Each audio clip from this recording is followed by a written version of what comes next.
Hello, welcome back.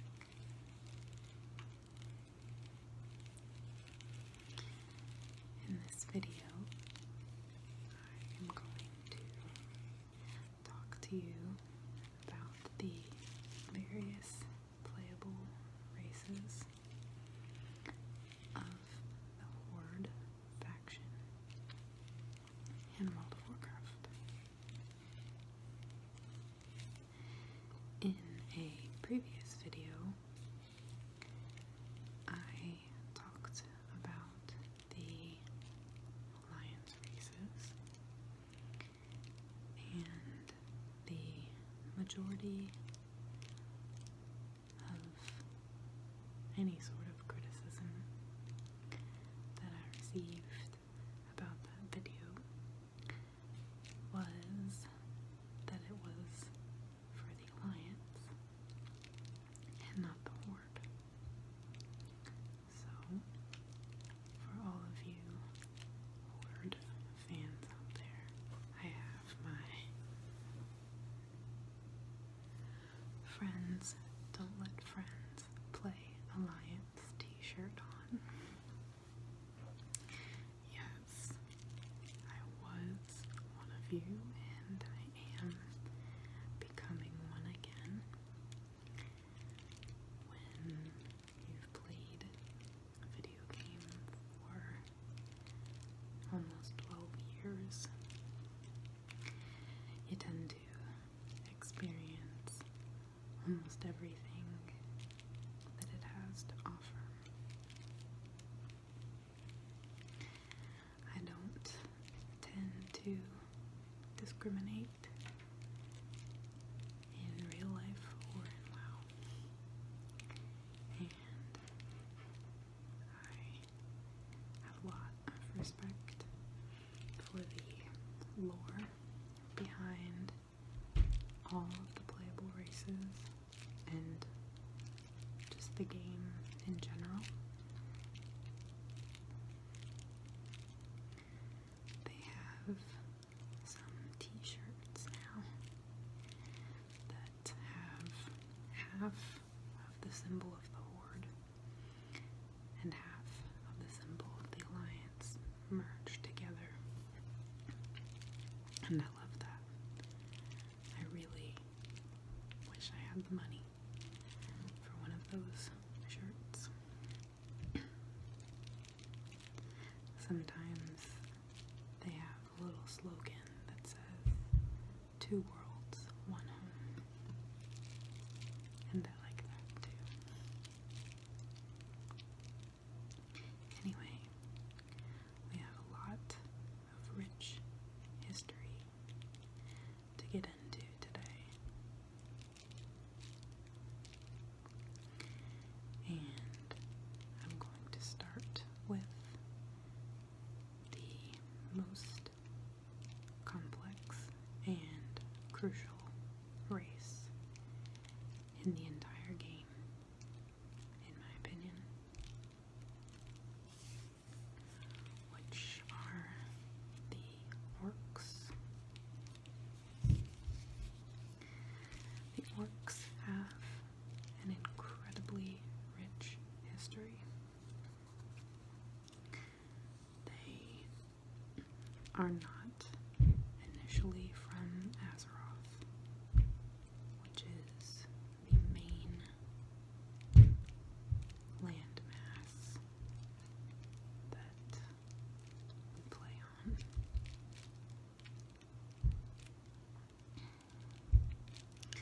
They were shamans, predominantly, living on the planet Draenor, which we have come to know as the Outland.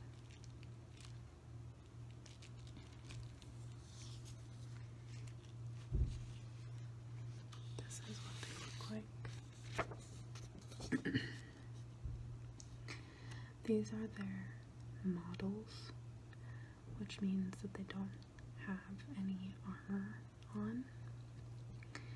And as you can see, they're very muscular, both male and female. strong race. They fight for honor and the things that they believe in. And they're very family and tribe oriented. So you don't want to cross an orc, especially if his or her clan is around. While these orcs were living on Draenor, which you may remember from the Alliance video, is where the Draenei, these strange, outworldish creatures with the tails and the tentacles. Draenor is where the Draenei landed.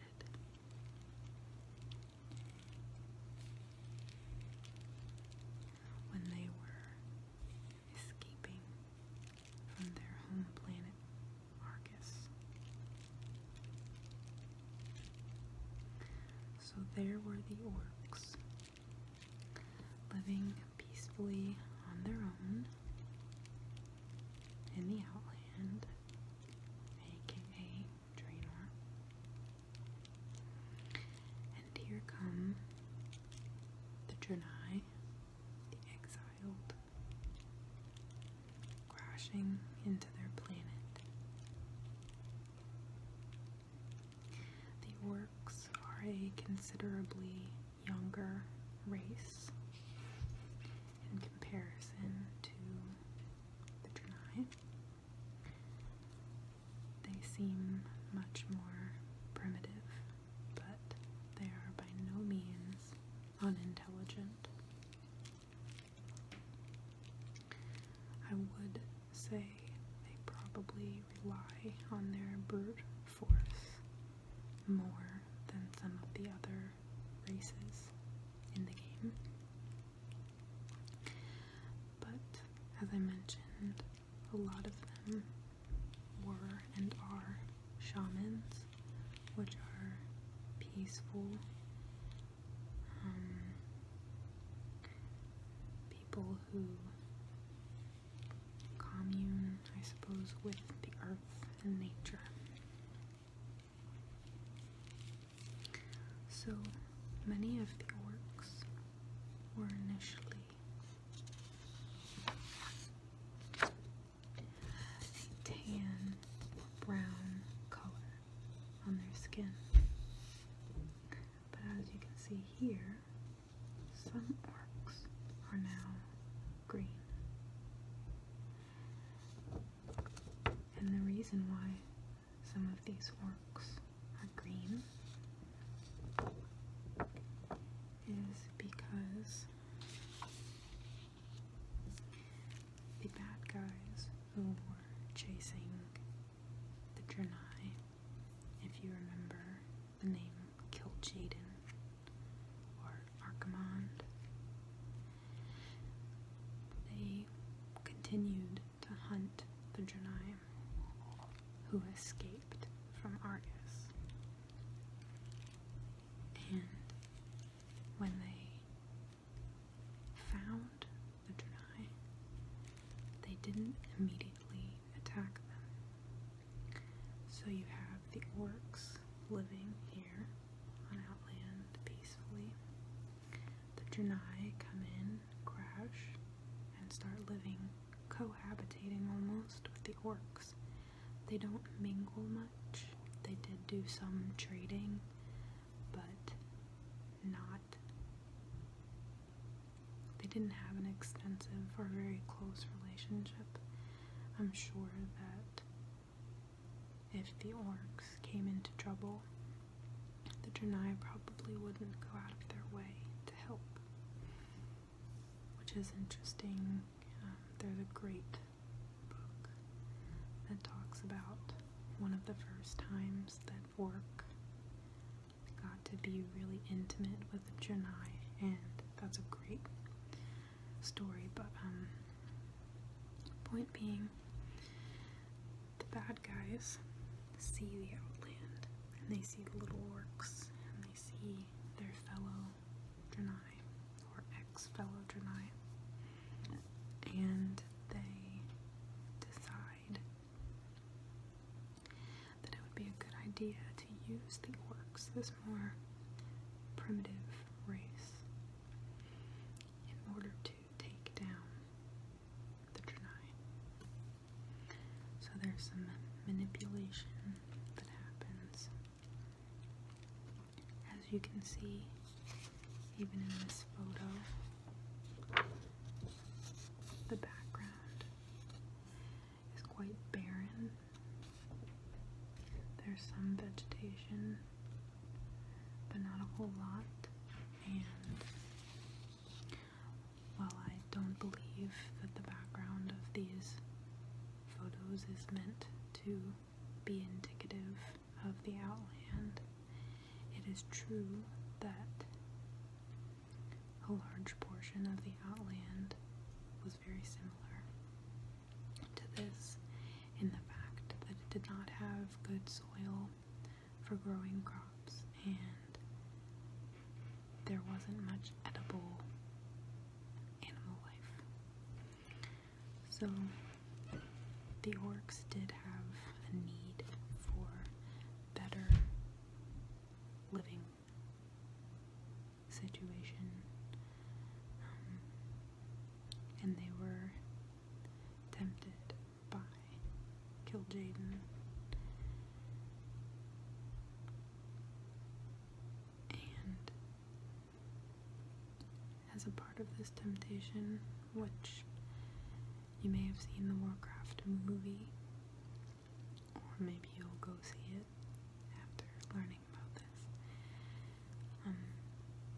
there's a drink that would make the orcs very powerful with dark fell magic, which, as we know even in our own reality, it's very difficult to turn down power, even if it's corrupted,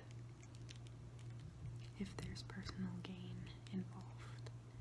So some of the orcs resisted the fell and refused to take part, and those orcs and their ancestors still remain in the traditional brown and tan skinned forms, but the ancestors of those who drank the fell are green. So in all of this crazy stuff that's happening on the Outland, the orcs end up being manipulated by these dark forces that the Burning Legion is wielding, and they kill many of the Draenei.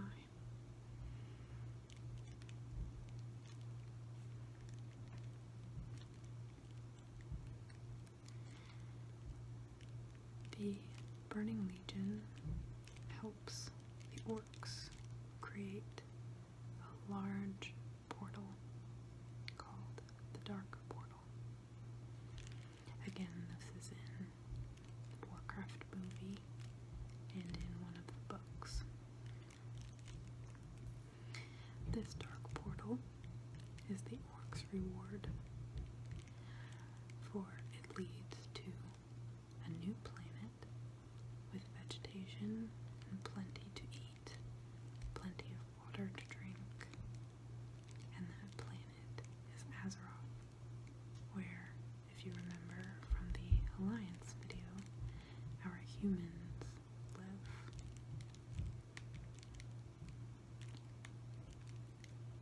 So the orcs complete the dark portal and go through it and end up on Azeroth as promised.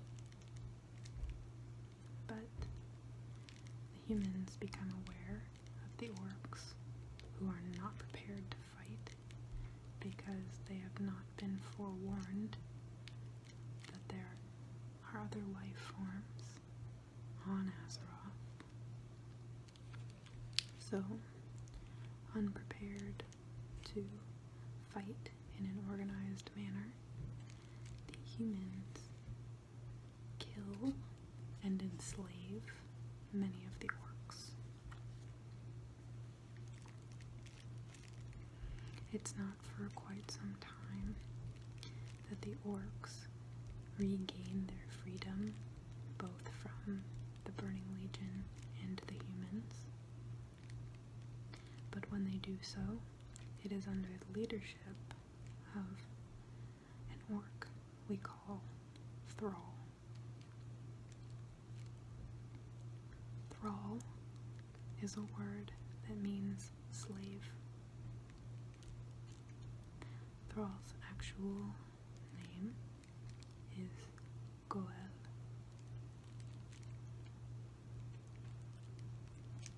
He is a very special orc who was tortured and raised to fight in a gladiator ring for the entertainment of a very sick,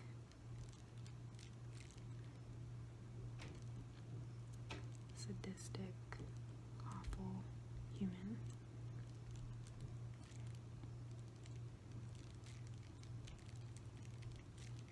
While he's imprisoned, he befriends a young human girl named Teresa.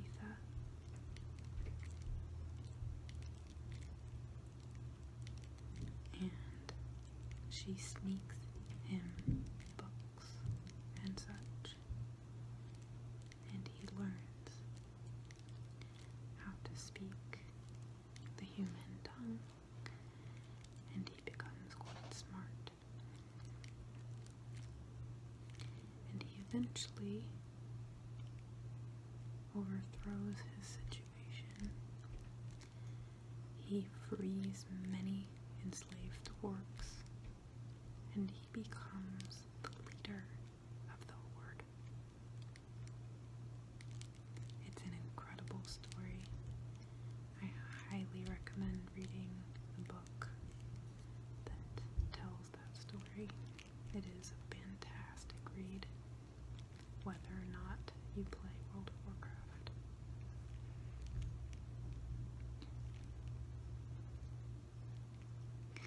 Thrall is no longer the leader of the Horde by his own choice. He has retired, so to speak, and focuses his time helping to heal the earth as he is a shaman. He was succeeded by Garrosh Hellscream, who I will talk about again in a moment. Garrosh was an unfit leader, and he has been imprisoned for crimes against the Horde, and he has been succeeded by a troll, the first troll, well, really the first non-orc leader of the Horde, named Vol'jin, whom I will also talk a little bit more about in a bit. The capital city for the orcs is called Orgrimmar. It was named after Orgrim Doomhammer, just as Duradar was named after Thrall's father, Duratan. Orgrim and Duratan were best friends.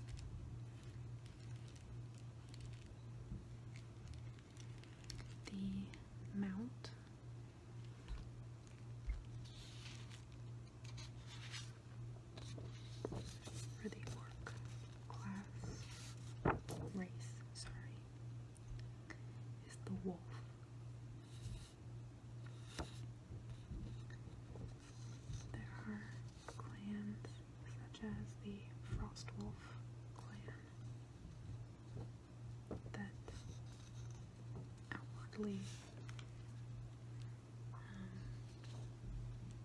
acknowledge the special bond between wolves and orcs.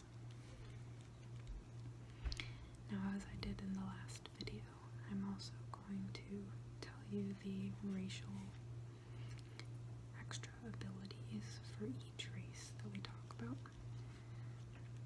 These are spells and buffs within the game that you will get automatically if you pick to play this particular race. So the racials for orcs include that they have a 15-second buff that increases melee and ranged attack power. They have 10% less stun duration, so if another character stuns you, you will be in that stun for 10% less of whatever the amount of time is that the stun is supposed to last for. So if I'm a human and you're an orc, and we both get stunned for 5 seconds, you as the orc will be out of the stun quicker than I will as a human. And the last thing is that they have plus 1% pet damage. So if you play a class like a hunter that uses a pet to provide some of the damage, you will get an increase to the amount of damage that your pet does.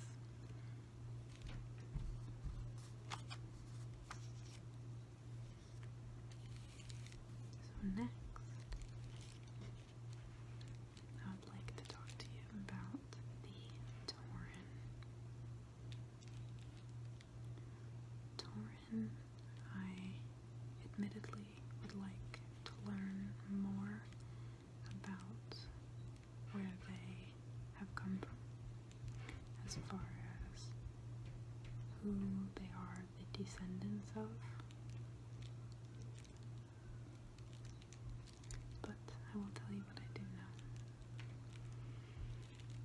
Tauren is a word that is an anagram for the word nature, which means you jumble the letters of nature and you can get the word tauren. In their own language, they are called the Shuhelo. So much in the same way that the Eridar became the Draenei, the Shuhelo are called tauren.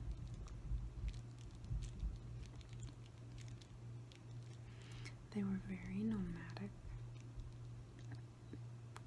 I don't know if I should call them people or creatures. They both sound a little rude. They were a very nomadic society. Very peaceful, very nature-loving, as you might be able to tell by their name. Many of them worship the Earth Mother, which is their sort of spirit that they believe in.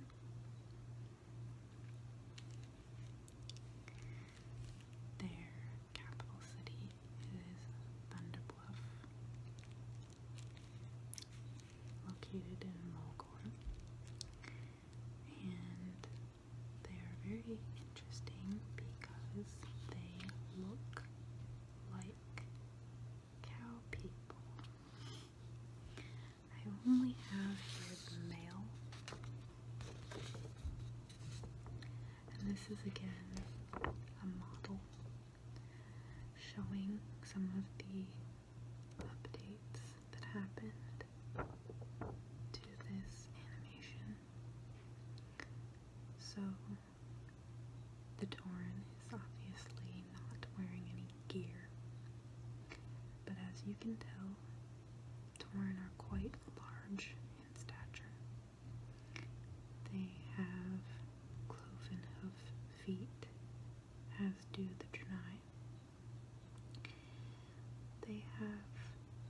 face of a bull or cow, horns. They often wear facial jewelry or jewelry in their long braids. They are similar in spirit and aesthetic to that of the Native American Indians, I would say, if I had to relate them to something human. Very gentle despite their size. Their leader was Cairn Bloodhoof, who became friends with Thrall, the orc. When Thrall appointed Garrosh Hellscream, fellow orc, to be the new leader of the Horde, he then urgently went away for some world-saving business, and he was unable to see how unfit Garrosh was for being the war chief of the Horde. But Cairn was still there, and he knew that Thrall would never approve of the horrible things that Garrosh was doing to the Horde. So he decided to challenge Garrosh in an ancient form of combat called, I believe it's Mak'gora, which is a 1v1 battle to the death, where you use your weapon of choice, step into an arena, and fight until one of you dies. It is a huge deal in the orc culture, especially, and it is, as I mentioned, the orcs are very much about honor. Pertaining or applying the rules and rituals of this type of fight is beyond important. It is mandatory. Garrosh accepts.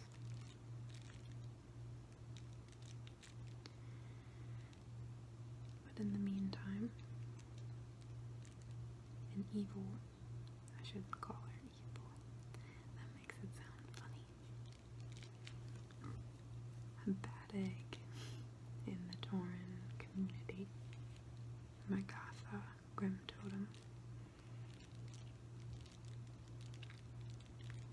sees an opportunity to take over as the leader of the tauren and of their home city, Thunderbluff. So she, unknowingly to everyone else, puts a very powerful poison on Garrosh's blade weapon before he steps into the arena to fight Cairn. So when he non-fatally wounds Cairn, the poison is applied, and Cairn Bloodhoof dies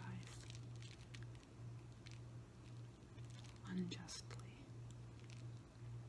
which is tragic and upsetting for literally everyone.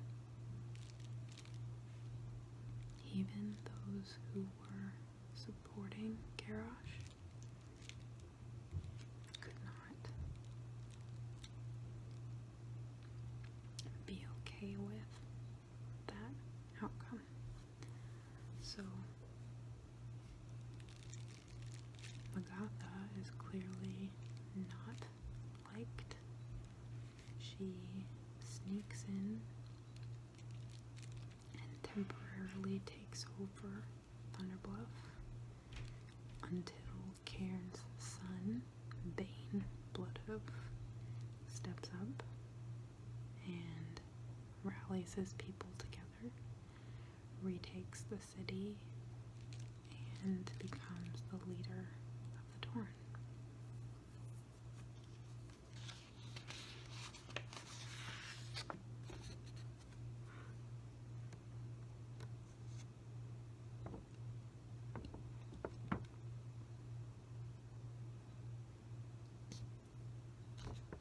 So, while the tauren don't have the most harsh background story, they do have to deal with their leader being killed without honor, and it's definitely a moral blow to their society. Their mount is an animal called the Kodo. I should have printed a picture of one, but they look somewhat like a stegosaurus, maybe. They are almost dinosaur.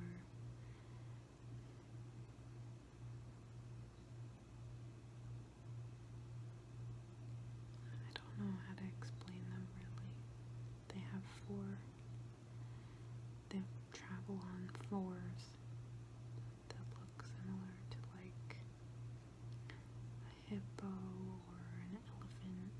You know, they have those very gnarly, sort of rough skin feet, and then they just sort of swoop like a stegosaurus or some sort of animal like that, but without all the spikes.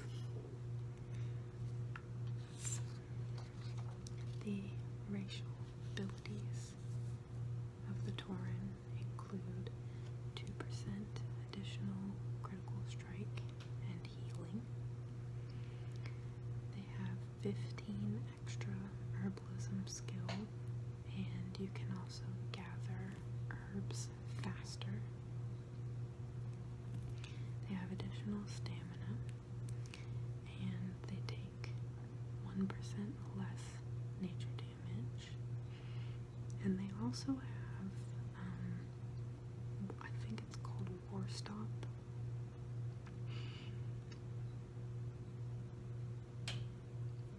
Which is a 2-second stun to up to 5 people or creatures within an 8-yard radius.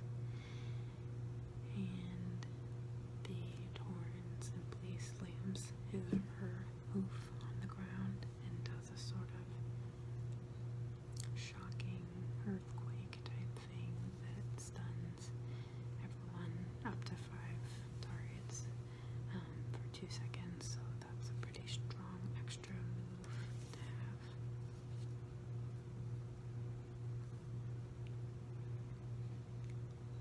The next race I'd like to talk about is another one that is near and dear to my heart, as I played one for a very long time, and that is the troll. There are many, many tribes of trolls, and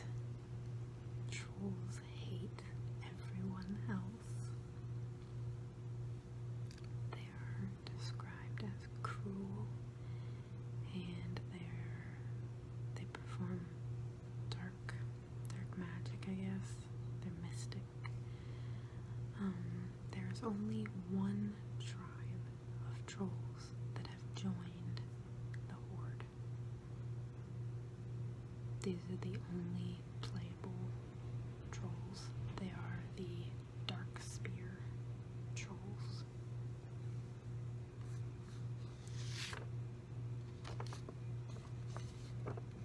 Here is a male and a female troll.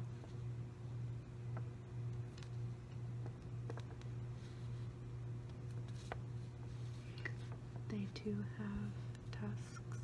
Even the females will have, they can be larger, but they will at least have small little tusks by their mouth corners. These trolls, as you can see, have gear on. They have Ninja Turtle feet. And they're also extremely tall. They're like 7 or 8 feet tall, even though the males sort of hunch over when they stand. They straighten out sometimes, even in the game. They roll their shoulders and stand up a bit. They're massive. They're very tall. I don't think that that's always clear, even within the game itself, but it is definitely clear in the lore that trolls are supposed to be very tall and very lanky, whereas the orcs and the tauren are thick muscle fibers and large bodies. The trolls are lanky because they are tree climbers, and they swing from tree to tree and sort of control the forest from the canopy. They are very cunning and savvy about their land, and they camouflage quite well despite being very tall. So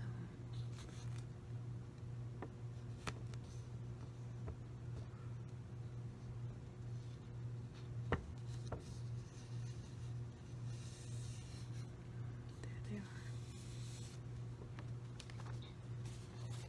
So, as I mentioned, the only trolls that are playable are the Dark Spear trolls. There are other tribes like the Zandalari tribe and such, which are in the game and in the lore, but they're not members of the Horde or the Alliance. So, whereas all of the orc tribes became a part of the Horde, not so for the trolls. They really hate other races, but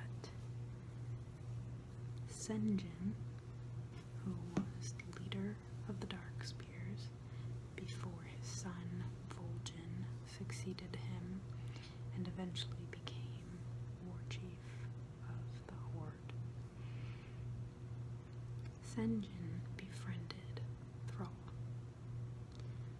So, the long story short version of this is that Thrall and his allies ended up basically shipwrecked in Darkspear territory when they were being pursued by humans. And Thrall was friendly to Sen'jin, and the Darkspear were also at the same time period that this happened. They were being persecuted as well and killed, and they were sort of a bit pathetic. So they basically decided to fight together. So they fought off the humans, and they also promised the trolls better living conditions. They as well. So in this way, Sinjin and Thrall grew mutual respect for one another, and the Dark Spear became allied with the Horde. Their home is Dark Spear Isle, which few people ever really go to in the game. It's not a city that is frequented, but it is pretty jungle-like, almost like living in a treehouse. Their mount is a raptor. It fits them very well, I think.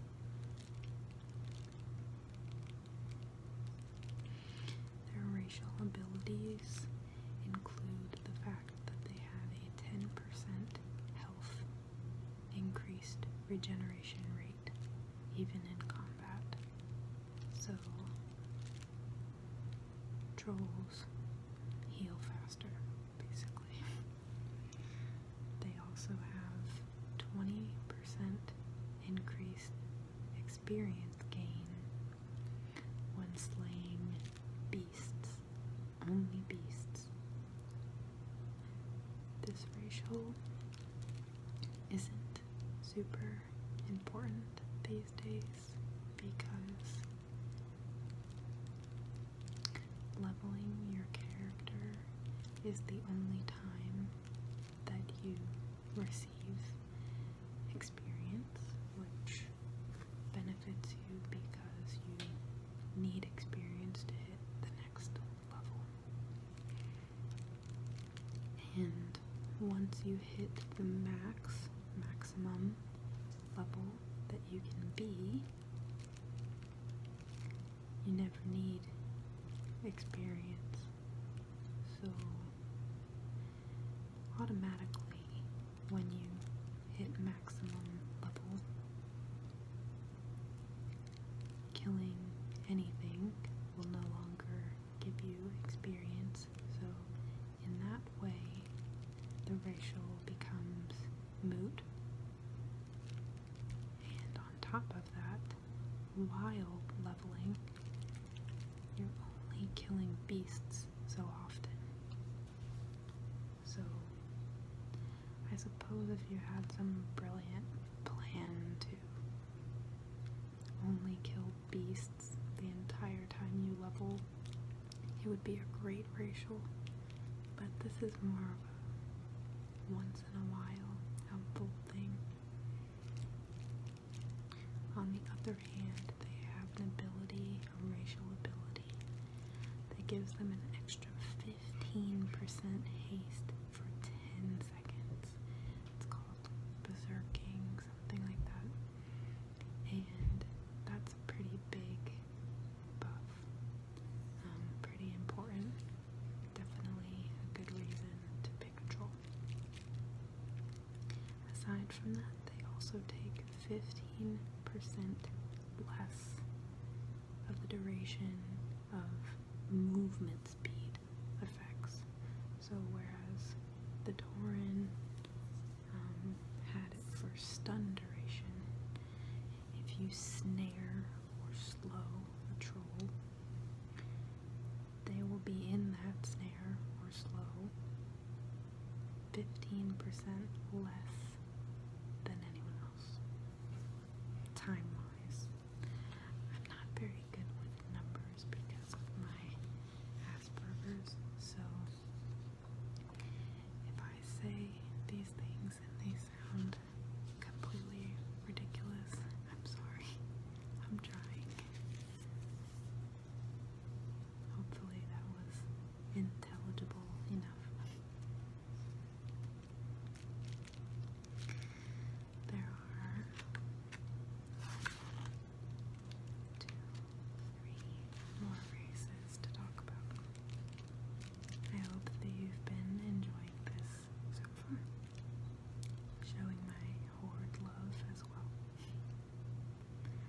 the next race I'm going to talk about are the goblins. Goblins interest me.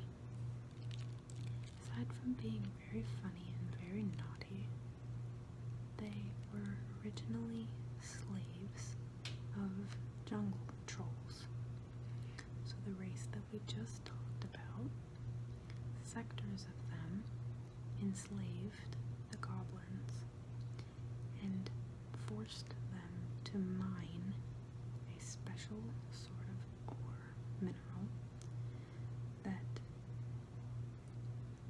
the trolls would use in their dark, mystic rituals. So they set all of these goblins into an area which becomes known as the undermine, and they make them mine this ore ceaselessly. Little do they know, the ore has, I guess the only way I can really equate this is the idea of something maybe having like radiation. So if you stand in front of the microwave, for instance, you're being radiated. This is like the anti-radiation, because the ore makes these goblins intelligent and cunning, so they absorb radiation that benefits them, and the trolls don't know. So eventually they are intelligent, cunning, and coordinated enough to break free of their enslavement, and they do. Their capital city is called Bilge Water Harbor. I never want to say bilge correctly. Bilge Water Harbor.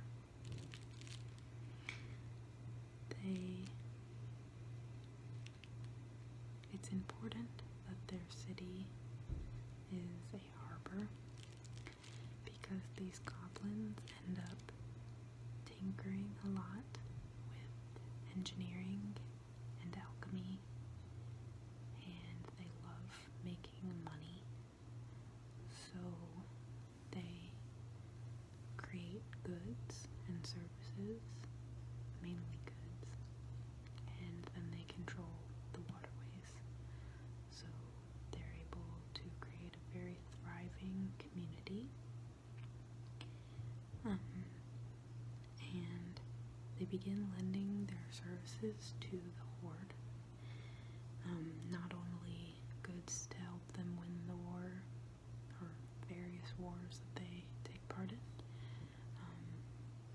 but also, like I said, they have those ports, so they're able to transport things for them.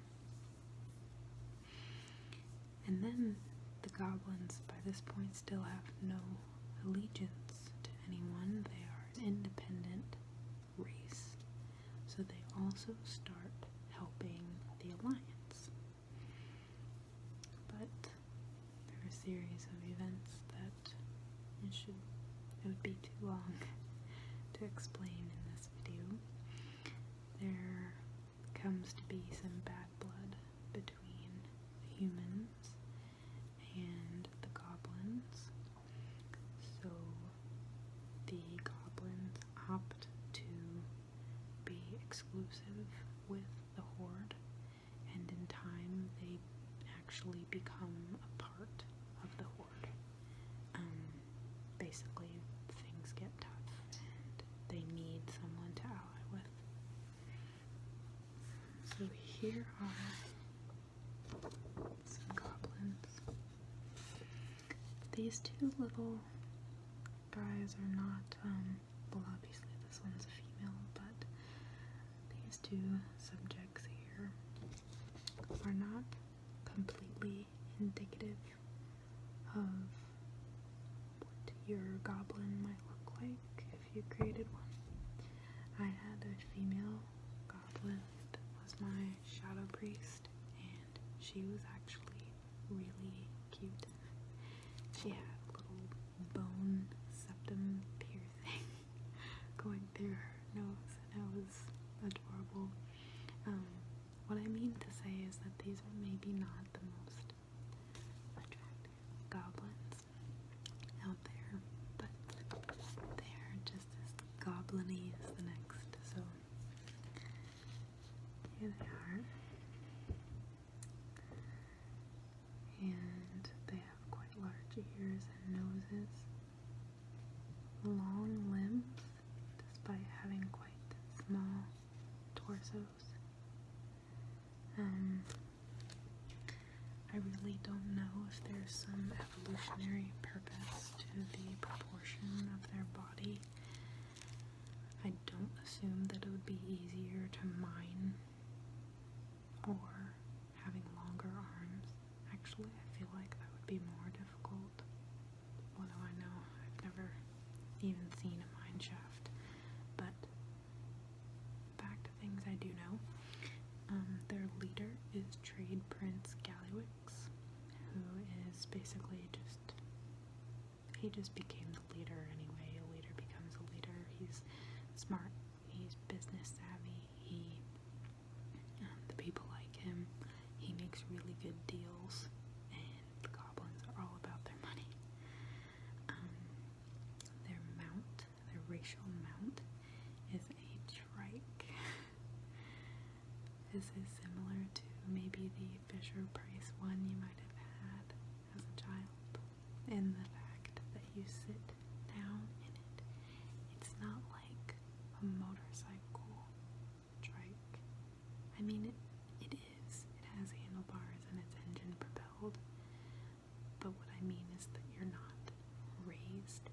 You're sitting quite in the same way you would in a go-kart or in a pedal tricycle that you might have had as a kid. They're actually pretty cool. They have, handlebars and headlights, and I think they have little license plates that say like Goblin or Tinker or something like that. They're pretty cool. And the goblins are actually, other people think of the goblins, by people I mean other races, view the goblins as the kind of people you don't really want to do too much of anything with, because they will chip you. They're very sly. It's similar to the goblins in Harry Potter, who will, just because you didn't say it exactly correct, they find a loophole and they extort that. It's very similar. You have to be very careful around the goblins and hold on to your treasures.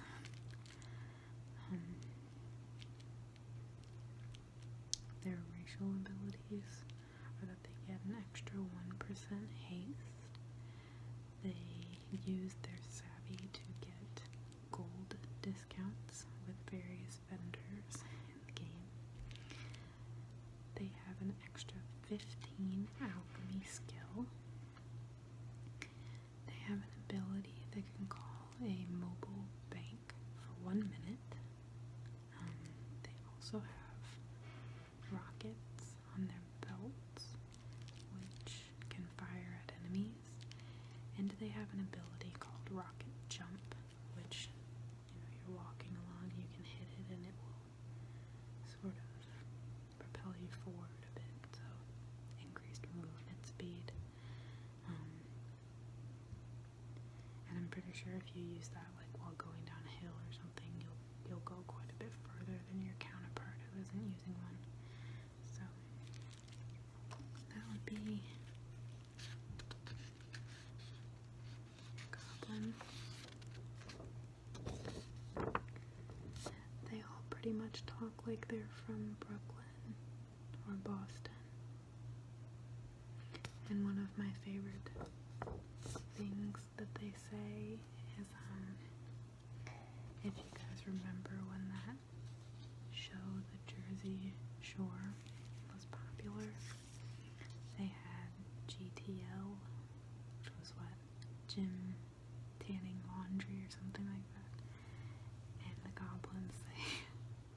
GTL, gambling, tinkering, laundry. And that always cracks me up, as you can see. Okay. So, another very rich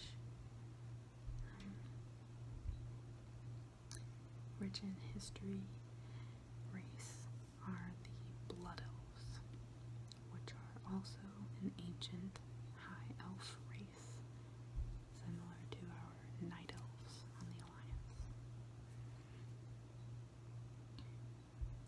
Blood Elves are perceived as being darker, I guess, than night elves because they are addicted to a arcane magic which comes from the Sunwell. I'm not going to really discuss the Sunwell and where it came from very much because, again, it's very complicated and long history, and probably better told in the books than I would give it justice. But long story short, the Blood Elves get their powers, I guess, so to speak, from the Sunwell, and it's sort of an addiction that they need to fulfill to feel okay, like any addict, I guess. And the Sunwell resides in their, I guess, main area. Not really their capital city, but it's an island called Quel'Thalas. I guess it's not even technically an island, but an area called Quel'Thalas. And on this landmass is their capital city, which is Silvermoon City.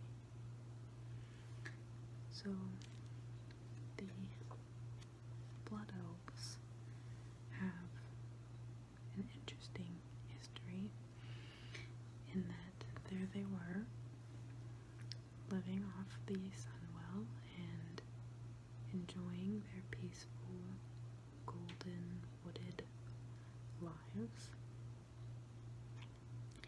until the time of the Third War, when Arthas Menethil, a human who had been corrupted, not by the Burning Legion, but by another force, decided that he wanted to bring back from the dead a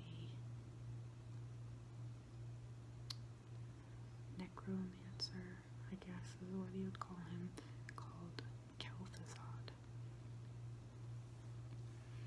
And in order to power this act of raising the dead, he needed a power source strong, very strong, such as the Sunwell. So Arthas leads his army, which is called the Scourge, which are undead humans. So Arthas comes in, kills a bunch of people, resurrects the people as undead, somewhat mindless beings that follow him and do his bidding. So these are the Scourge.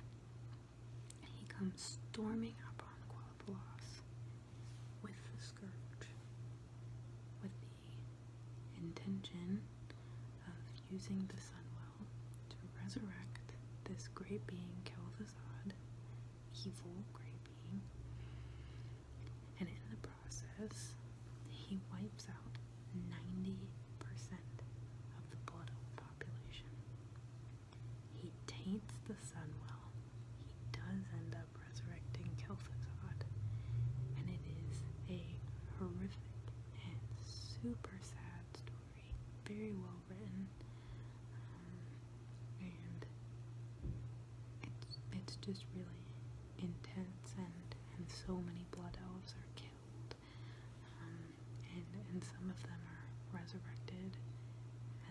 forced to kill the people that they love, and it's just really heartbreaking. One of the people who is killed in the battle, this Third War battle at Silvermoon City in Quel'Thalas, is a very famous character named Sylvanas Windrunner. So she was a blood elf. This is not her, but this is an image, obviously, of a female blood elf character. They too have varying hairstyles, hair colors. I will say that they're almost all white. Their skin is a variation of pale peach, pink, not very bright pink, very cream colored race. But their eyes are these glowing orbs because of the arcane energies. And as you can kind of see from her little head nod there, they're sort of condescending and cocky as a race. They know they're beautiful, and they're not afraid to express that they're better than you, kind of thing. So, for that reason, I don't really like blood elves, but I don't know, they have some redeeming qualities, I guess, and people love looking at them and drawing them. There is so much blood elf fan art online. It's unbelievable. But here's a modest blood elf wearing some actual gear. They're very proud and strong when they're, I guess fierce is maybe a better word, when they're determined going into battle. But they can also be like, you know, whatever. Anyway, one of the main blood elves is a man named Kael'thas Sunstrider. He takes charge when all of this horrible stuff goes down with the Scourge, and he tries to help with the general withdrawal his people are going through, because, as you remember, the Sunwell is like their drug that helps them subsist. So when they don't have that, because it's become tainted by Arthas, he goes out and tries to find a way to help sustain his people,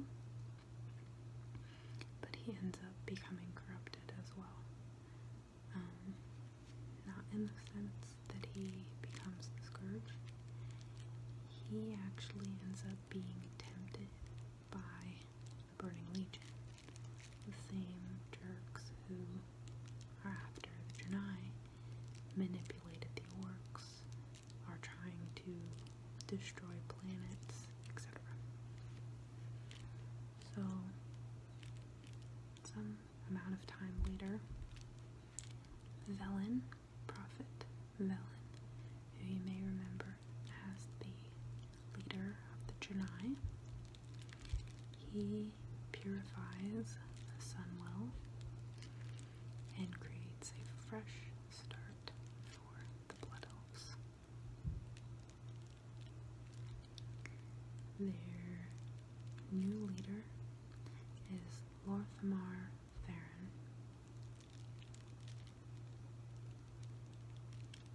and Silvermoon City is still their capital city, even though they are still rebuilding.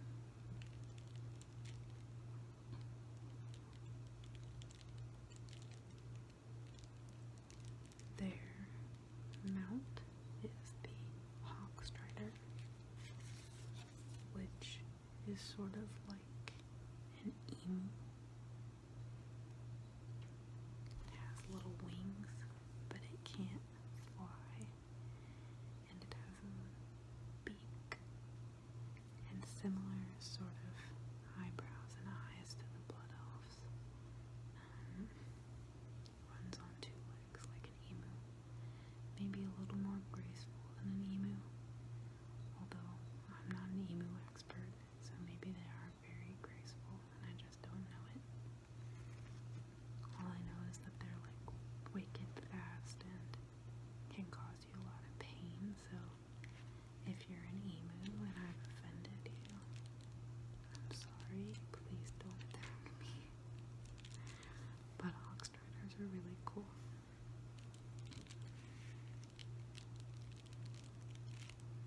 I think everyone who has played World of Warcraft for a very long time can remember the feeling of finally hitting level 20 and being able to buy a mount to run faster.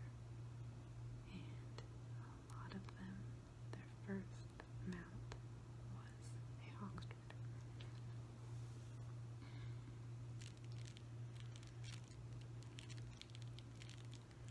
The racial mounts are the easiest, or were, before the game changed, and it has really changed since it first came out.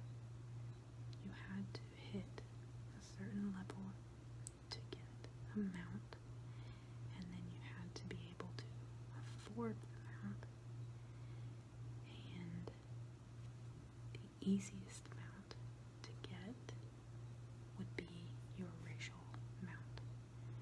So if you made a blood elf at that point in the game, you would probably be on a Hawkstrider only for a very long time.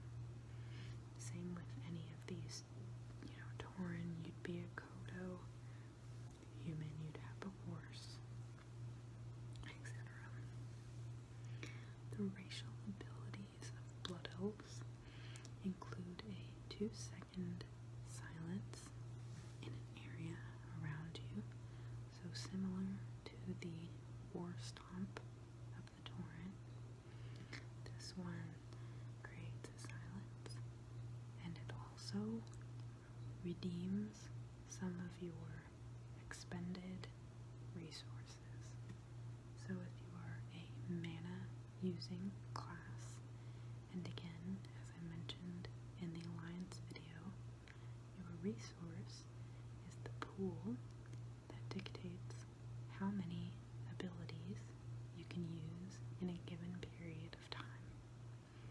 So if you use mana, energy, focus, rage, whatever your resource is, this silence will also refund you some of your resource, which is really cool. You also get an extra 1% critical strike. You take 1% less arcane damage, and you have an extra 10 enchanting skill if you choose to be an enchanter. I think maybe I've been more lore heavy in this video and done a poorer job of explaining the basics of the game. So, number one, I apologize if this has been hard to follow.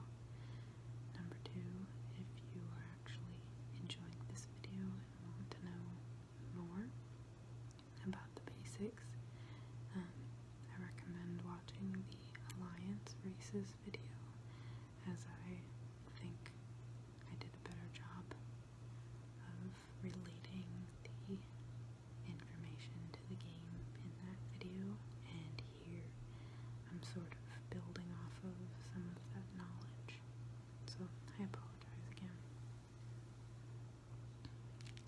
The final race that I'm going to talk about for the Horde is the undead race. I sort of explained the undead quickly a moment ago, in the fact that they are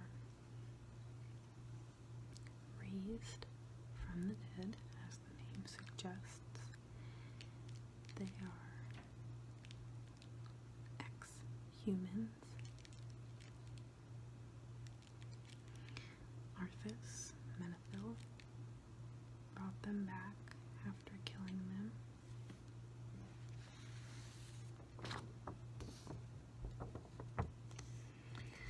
And they are flesh and bone, and some of them are missing their lower half of their jaw, or have massive deformities as a result of decay.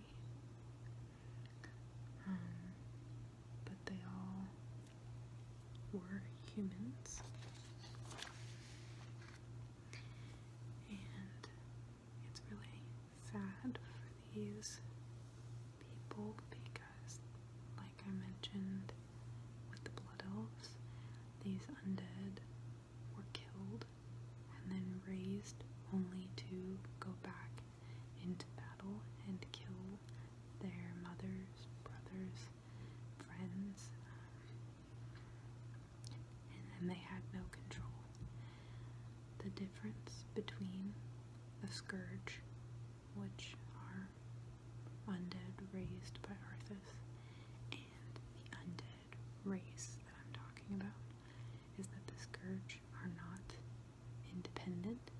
They don't have complete control over their own will and desires. They are puppets, whereas the undead are independent. They have broken away from that, mainly just based on sheer strength of character. They're able to free themselves. Not all of them, obviously, are capable of that, but enough of them were, including the ex-Blood Elf, Sylvanas Windrunner, who became the leader of these independent undead, who are also known as the Forsaken. As I'm thinking about it, I'm wondering why more undead aren't Blood Elf models when their leader was a Blood Elf, but I'll figure that out and update you in the comments or something. Anyway, their capital city is the Undercity, and as the name suggests, it is underground, actually beneath the city that was Lordaeron, which was a major human capital before Arthas came and screwed everything up. So Sylvanas gathers these free-willed undead, and she wants to get revenge for what happened to her and her sisters and her family. So she reaches out and begins begging with various races, because she wants to fight against Arthas. So the tauren accept her pleas and convince Thrall to allow the undead to become a part of the Horde and fight with them against the Scourge and Arthas. Pretty interesting, I think. So their mount is the skeletal horse, which seems pretty obvious or appropriate, I suppose. The human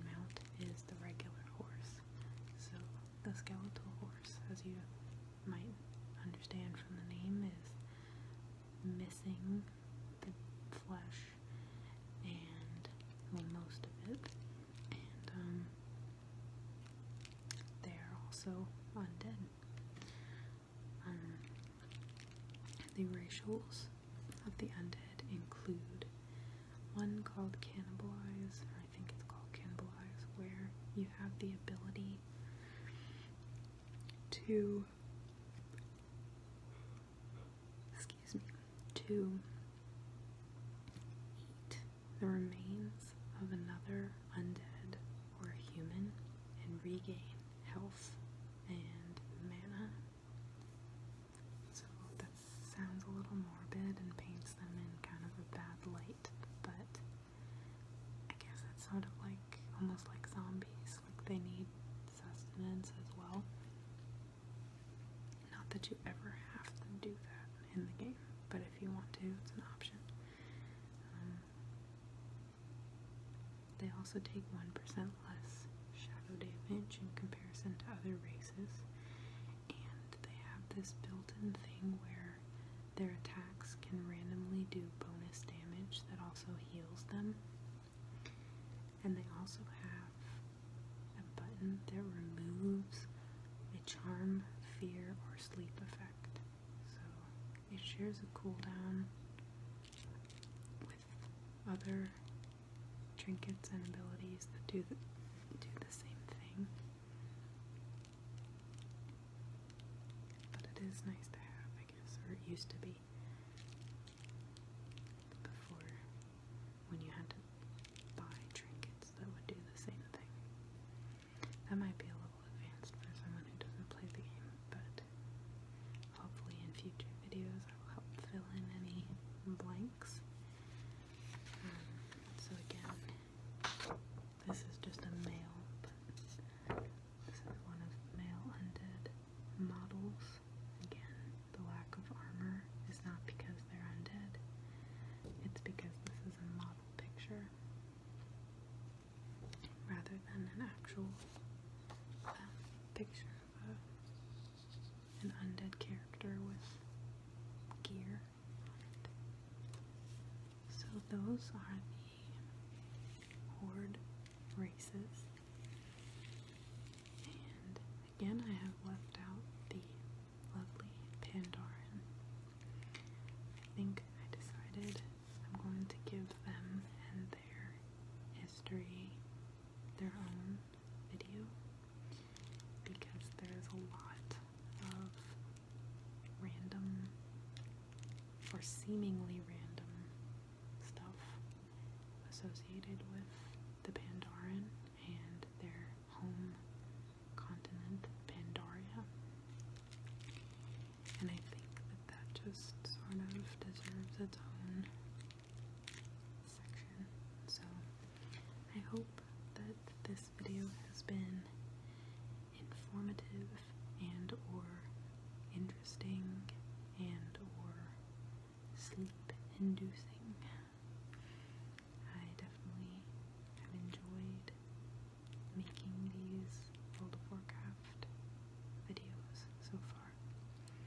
So I hope that this is just as enjoyable. And please feel free to let me know in the comments below if this was successful or not. I definitely want to bring you all videos that are calming and make you feel good. So I will try to listen. I know that I haven't done a roleplay in a while, so I think that will be next on my radar. I will be MIA for a few days for some family things starting tomorrow, but early in the next week I am hoping to create a roleplay video and have that up, so stay tuned. As always, thank you so much for watching. I really hope that I'm benefiting you all more so than I want a bunch of viewers or anything like that. But that being said, I definitely don't take it for granted that I have you guys and that you're so kind to me and supportive and helpful in your feedback. So thank you. I really just appreciate this relationship and hope to continue it in a positive direction.